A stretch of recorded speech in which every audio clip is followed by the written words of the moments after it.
Once again, we're here at Performance Medicine in Johnson City. I'm joined by Dr. Tom Rogers, and today we're talking about a subject that affects everyone. It seems like it's almost like cancer. We're talking about Alzheimer's. Tell us about Alzheimer's. Well, people actually fear Alzheimer's more than they do cancer or heart disease. I know we've both been personally affected by it. My mother and grandmother both died of Alzheimer's. Right, my father had it. It's a very timely subject because of the passing of Pat Summitt. Right.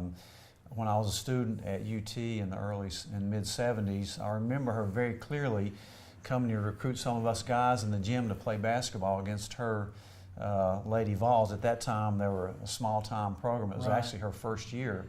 But, you know, we've always been impressed by her through the years, and it was very sad. What a lot of people don't realize is that Alzheimer's is a fatal disease. Right. And she had definitely early onset Alzheimer's, and it was very tragic. Statistics on Alzheimer's is a lot more people are coming down with it, and there are various theories about why, you know, from anywhere from aluminum exposure to toxins that we live in to diet, nutrition. More women get it than men, and it's not just because they live longer. Women tend to get it more often than men.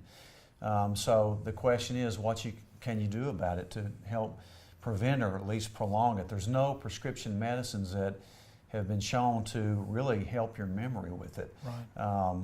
There's a huge study out of UCLA last year at the biggest center in the world for Alzheimer's research. It's the Ronald Reagan Center, and the world's leading authority had a great summary. They studied hundreds of thousands of people, and there are a few things you can do to help prevent, or at least prevent the early onset of Alzheimer's. And the first one, and it wasn't prescription medicines, the main ones were really exercise and certain vitamins and nutrients like vitamin D, fish oil, CoQ10, melatonin, the methylated form of B12, staying active, eating low carb, which we always tell people to eat low carb, higher fat, gluten-free, less processed foods, learning to, getting a good night's sleep. Right. They recommended that you looked at your hormone levels and get hormone replacement when necessary.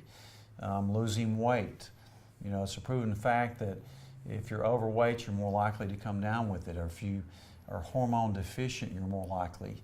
If you're a smoker, you're more likely to come down with it. If you have high blood pressure, really, you can almost describe Alzheimer's as being like a brain on fire. Right. And the same thing that causes heart disease and cancer can cause Alzheimer's disease. So, you need to look at yourself early on and look at your lifestyle, look at medications you take, make sure you're taking the proper supplements and that you're exercising. Right. Ironically, probably the best exercise for your mind is not Sudoku or crossword puzzles. It's actually playing ping pong.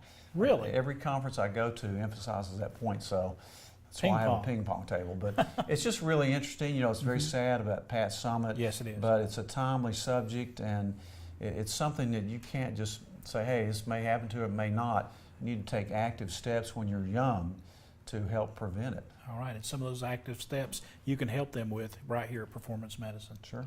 All right. If you want to come in and get started on the road to good health and also to try to prevent that early onset Alzheimer's, they can help you here at Performance Medicine, so give them a check today.